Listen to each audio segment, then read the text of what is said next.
A primeira verificada a gente nunca esquece, né? Pois é, meus amigos, depois de anos falando sobre diversos assuntos polêmicos, tocando, fazendo paródias, contando piadas sem a menor graça, mergulhando nas profundezas de Platão, Chesterton, Nietzsche, Narjara Tureta e MC Pipoquinha, enfim, rindo gostosamente junto com vocês em direção ao abismo, finalmente fomos verificados. O Estadão Verifica entrou em contato com este que vos fala para intimar-me a responder sobre um vídeo que gravei para o Quinto Elemento no Instagram. Aliás, sigam-nos no Instagram. Diante disso, eu resolvi fazer esse vídeo resposta para verificar se a verificação verificada pelo Estadão está verificando algo verificavelmente falso ou verificavelmente verdadeiro. A resposta longa eu darei no decorrer desse vídeo. Já a resposta curta eu vou dar agora. Estadão verifica a minha pica. 28 de agosto do ano da graça de 2024, 19 horas. Estava eu no final de um dia cheio de trabalho quando percebo na minha caixa de mensagens no Instagram um convite a me explicar, vindo de uma simpática mocinha auto-intitulada Maria Eduarda. Eu digo auto-intitulada porque eu não verifiquei o seu RG e CPF, e dado o rigor da moça, ela pode querer verificar de novo, e isso é a última coisa que eu quero que aconteça, não é mesmo? A mensagem começava assim. Olá, Felipe, boa tarde. Meu nome é Maria Eduarda. Eu sou repórter do Estadão Verifica, núcleo de checagem do jornal O Estado de São Paulo. Tudo bem? Nesse momento eu já tinha percebido que um belo passaralho sobrevoava a minha cabeça. Eu fui checar o perfil da mocinha para saber se podia confiar na afirmação dela. Afinal de contas, eu costumo verificar as coisas antes de sair dando trela para qualquer um por aí. Curiosamente, ela me mandou a tal mensagem pelo seu perfil pessoal e trancado. Achei um tanto grosseiro, né? Uma vez que eu mesmo estava falando de um perfil aberto e o conteúdo a qual ela se referia tinha sido postado em um collab com o estúdio Quinto Elemento, que tem 42 mil seguidores, ou seja, bem mais relevante do que eu. Por que ela veio falar comigo e não com o veículo que publicou? E por que ela veio falar através do seu perfil social trancado, perfil esse que me impede de checar a veracidade da sua informação, e não com o perfil profissional dela mesma ou do Estadão, sei lá? E se fosse um golpe, por exemplo? Ela continua. Felipe, eu estou entrando em contato para falar a respeito de um vídeo publicado no perfil do estúdio Quinto Elemento, no Instagram. O conteúdo gravado por você afirma que o estudo COVID-19 Vaccine Effectiveness in Autumn and Winter 2022-2023 among other Europeans, publicado na revista JAMA Network Open, teria comprovado a eficácia negativa das vacinas contra a Covid-19 e revelado que vacinados tiveram quase o dobro de chance de contrair a doença em comparação com não vacinados. Na gravação, você utiliza como referência um texto publicado no site da Associação Médicos pela Vida. Madu, eu posso te chamar assim, né?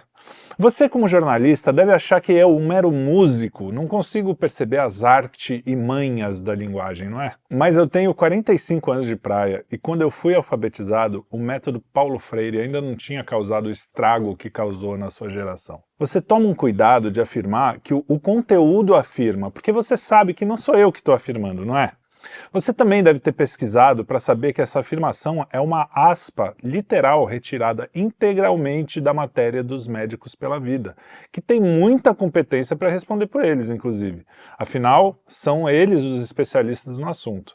Aliás, para te ajudar, eu mesmo entrei em contato com eles, um dos responsáveis, o meu xará, Felipe, para falar sobre as suas dúvidas, e ele me respondeu que as matérias do MPV passam por revisões importantes.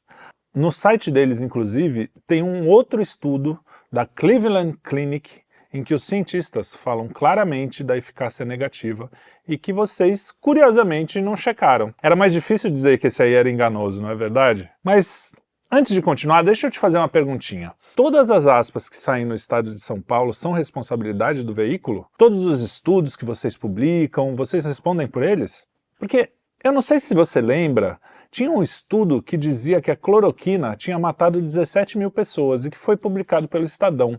Pois é, ele acabou de ser retirado da literatura científica. Vocês se retrataram? Acho que não, eu não achei. De repente você pode me mandar. Mas voltando ao ponto, por que você veio atrás de mim antes de ir lá atrás dos Médicos pela Vida? Você, sei lá, medo de falar com especialistas não alinhados, talvez? Eles me disseram que ninguém do Estadão tinha entrado em contato até agora, pelo menos até a hora que eu gravei aqui. E olha que a sua matéria já saiu. Por que então que quando vocês publicaram a checagem, colocaram o nome deles, mas nem mencionaram o meu ou do Quinto Elemento? Vocês dizem lá, abre aspas, em vídeo, um homem afirma que o estudo teria comprovado a eficácia negativa das vacinas. Um homem? Como assim? Como você pode afirmar isso sem verificar? O meu nome social é Olga, e só quem pode dizer se eu sou homem ou mulher sou eu. Sei lá, eu me senti ofendido, desrespeitado, meio ousado, assim, sabe? Assim vocês me magoam. Eu sou só um objeto para você, Madu, é isso? E olha, você sabia meu nome também, porque você foi lá falar comigo. Mas voltando ao Madu. Abre aspas. A reportagem leu o artigo publicado na JAMA Network e entrevistou infectologistas que afirmaram que o estudo não mostra que vacinados estão mais suscetíveis a contrair Covid-19 em comparação com não vacinados. Pois veja você, os seus especialistas dizem coisas diferentes do que afirmam os meus especialistas. E agora? Em quais especialistas eu vou acreditar? Talvez a gente pudesse fazer uma coisa muito doida, assim, uma novidade, assim, deixar o leitor ouvir a opinião de todos os especialistas e depois escolher qual que ele prefere, não é, Madu? Afinal, eu não sei em que parágrafo da Constituição está escrito que os especialistas do Estadão são os únicos especialistas dignos de confiança. Até porque é difícil confiar num veículo criticando esse tipo de estudo específico quando ele é patrocinado pela Janssen, AstraZeneca, pela Pfizer. Sei lá, eu não sei vocês, mas eu acho que eu prefiro ter uma segunda opinião menos suspeita. Mas vamos dar o benefício da dúvida, né? Vocês não têm interesses, tudo bem, vocês recebem o dinheiro lá, mas não, enfim, isso não influencia. Vamos ver então quem seriam esses tais especialistas que vocês ouviram, né? Eu fui checar a checagem da Maria Eduarda lá no site do Estadão Verifica. Então, ela ouviu o especialista Braulio Couto, diretor da Associação Mineira de Epidemiologia e Controle de Infecções, a AMESC, acho que é assim que fala. Segundo dados do Declara SUS, a AMESC já teve patrocínios da Pfizer em um dos seus eventos. Pois é. Ok, mas a gente não vai criar um caso por isso, né? Sei lá, mas assim, eu sou meio chato, eu queria ouvir outras opiniões, só para garantir, né? Vamos ver que quem mais amador chamou. Aqui, ó, o infectologista Carlos Starling, consultor científico da Sociedade Brasileira de Infectologia, a SBI. Ó, parece independente o cara. Eu não sei, sou assim legal. Afinal, o Estadão tem acesso a muita gente por aí, né? Não custa pegar alguém. Putz, mas nesse vídeo postado no canal dessa Sociedade Brasileira de Infectologia aí, tem um negocinho aqui no final. Deixa eu rodar um pouquinho aí. E olha lá, outra surpresinha no vídeo, hein? Parceria com a Lupa, outra agência de checagem, hein? Que bom, né, pessoal? Tanta gente boa cuidando pra gente não ficar recebendo notícia errada por aí, sabe? Essas coisas. Na mensagem que a Maria Eduarda do Estadão Verifica me mandou, tinha um trecho muito interessante que eu queria destacar aqui para vocês. Ela dizia o seguinte: a reportagem também entrevistou um cientista de dados de serviços de epidemiologia hospitalar. Olha só que chique. Ele explicou que no artigo há alguns resultados de eficácia negativa. Olha só, né? Bom, no entanto, segundo ele, a interpretação desses dados não é óbvia. Olha só. É mesmo, é? Então tinha essa informação lá, mas a interpretação não é óbvia. Deixa eu te falar uma coisa, minha totalitariazinha fofa. Se eu quisesse ouvir o óbvio, eu ouviria esses especialistas que estão no aparato de desinformação oficial, do qual o seu jornalzinho faz parte. Maria Eduarda também diz na matéria que foi ao ar que questionou o vice-presidente da Sociedade Brasileira de Imunizações, SBIM, Renato Kifuri. Ele declara num documento disponibilizado no site do próprio Ministério da Saúde que tem vínculos com fabricantes de vacinas como a Pfizer, a AstraZeneca e o Butantan. Pois é, se você que está assistindo quer ler a resposta inteira dos verdadeiros especialistas, que não tem ligação com ninguém desse pessoal cheio de interesse, vai lá e lê a resposta deles que eles fizeram para essa checagem no site deles mesmo. O link está aqui na descrição, você pode conferir. Bom, esse aí foi o caso. Em situações normais de pressão e temperatura, eu nem responderia ou só falaria 2 ou 3 palavras de deboche em alguma rede social e ia seguir com a minha vida. Mas como a gente sempre faz aqui nesse canal, a gente vai refletir sobre o assunto e apontar as implicações desse tipo de coisa na sua vida. Muita gente apontou a proibição do X no Brasil como um grande marco no fim da liberdade de expressão. Mas esse fato foi apenas o auge de algo que vem se construindo há muitos anos. Você já deve estar cansado de ouvir as pessoas apontando sobre como George Orwell e o seu livro 1984 acabou fazendo um manual de instruções para totalitários, né? Não um livro de ficção. E quais os elementos fundamentais para implantar essa distopia, né? São o controle da linguagem e, consequentemente, o controle do pensamento. Essas duas coisas estão intimamente ligadas e são a base do sucesso de todo totalitarismo. Vamos então aqui para os grandes acertos, as previsões de Orwell. A novolíngua. Novolíngua, ou Newspeak em inglês, é o idioma fictício criado por Orwell no seu livro, 1984, como eu falei. Ele é uma ferramenta de controle usada pelo governo para restringir a liberdade de pensamento e expressão dos cidadãos. Cidadãos, viu? Não é cidadãos não, tá? Só para deixar aqui. Mas enfim, a ideia central da novolíngua, tem várias traduções, é simplificar e modificar a linguagem. Mas como é que isso é feito na vida real, né? O jeito mais notável é a redução e o controle do vocabulário. A novilíngua visa eliminar palavras consideradas desnecessárias ou subversivas. Por exemplo, em vez de usar várias palavras para descrever algo ruim, como péssimo ou terrível, o idioma usaria o eufemismo não bom. Sabe aquela coisa meio Miriam Leitão, aquele negócio despiora, saiba como isso é bom? É quase isso aí. Você reconheceu? Lembra que antes a gente falava favela e agora virou comunidade, empregado virou colaborador, índio agora também é ofensivo, o certo é indígena, cigano nem pensar, é pessoa de etnia romani. Não, eu não inventei essa, é verdade. E assim vai, né? Ao reduzir as palavras disponíveis, você acaba limitando também os pensamentos. Se uma ideia não pode ser expressa em palavras, então ela não é discutida. Mas e se as pessoas insistirem em discutir mesmo assim? Bom, aí ela se transforma em discurso de ódio ou, tcharam, fake news. Tá, mas me chama do que quiser, chama de fake news, sei lá. Bom, é aí que entram os outros mecanismos. Mais uma coisa do Orwell, Ministério da Verdade. O Ministério da Verdade é uma das principais instituições do país fictício criado por Orwell, a Oceânia. O Ministério da Verdade é responsável por falsificar informações e manipular a realidade, criando uma versão oficial dos acontecimentos que servem aos interesses do partido. Tá reconhecendo?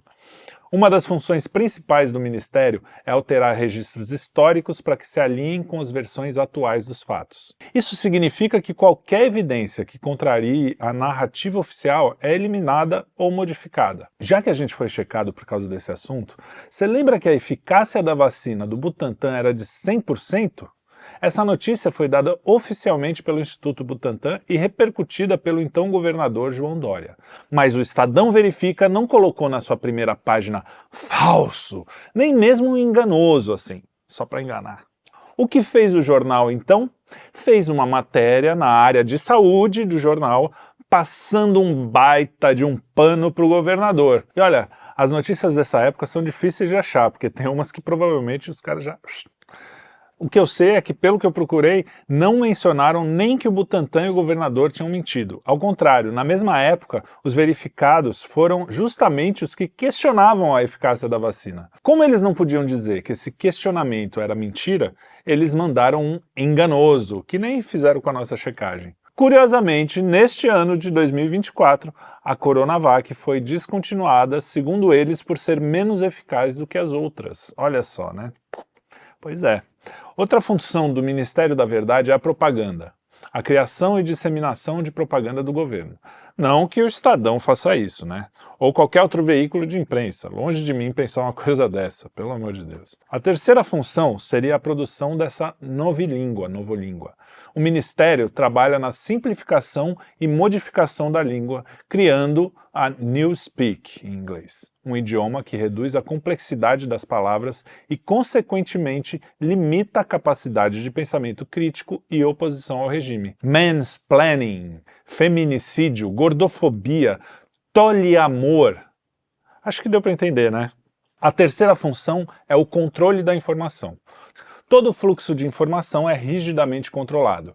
Livros, jornais, filmes e outros meios de comunicação são alterados para refletir a verdade que o partido deseja que seja aceita naquele momento. Bom, os jornais da modernidade são a internet. A gente também vê a Lei Rouanet aí, o que está fazendo com o cinema, livros e tal. O controle se faz por vários meios, pressão social, o ESG forçando as empresas a entrarem no mundo woke sob pena de perderem pontos no mercado financeiro e dinheiro. A insegurança jurídica e a pressão para que a opinião vire crime, tipo a gordofobia que está no Código Penal, se não está, tá para entrar, umas punições para crimes que nem existiam, tipo a própria gordofobia ou xenofobia, que pode te levar para a cadeia por uma piada de português, sei lá. E não vamos esquecer do crime de fake news, que também não existe ainda, mas já tentaram botar lá no Congresso. E aí que entram as tais agências de fact-check, que são institucionalizadas através de órgãos como a International Fact-Checker Network, IFCN, bonito, né? Que é responsável por checar o trabalho das agências e é financiada, entre outros bilionários, pelo nosso suspeito usual, George Soros, além de outras ONGs vinculadas a causas políticas de esquerda, claro. Google e Facebook também financiam a IFCN. Sacaram por que tem toda essa raivinha para cima do X? E adivinha quem que ganhou a certificação desta ilibada instituição? Isso mesmo, Estadão Verifica. Parabéns, hein, Madu e o pessoal do Estadão Verifica. Muito importante. Mas não para por aí não, hein? Essas agências acabam servindo de mecanismo para prender os opositores do regime. Entendeu por que eles vieram atrás de mim e não dos especialistas de verdade ou do próprio pesquisador original lá? Vocês acham que o Estadão não tem acesso a esses pesquisadores que publicaram na JAMA ou até ao site que repercutiu a pesquisa ou mesmo os Médicos pela Vida? Mas eles não querem a verdade. E eles também não querem prender o Filipão aqui não. Quem sou eu? Imagina. O negócio é deixar o clima de insegurança, esse clima Big Brother is watching you, o grande irmão está te observando. Esse ambiente de medo é tudo para eles.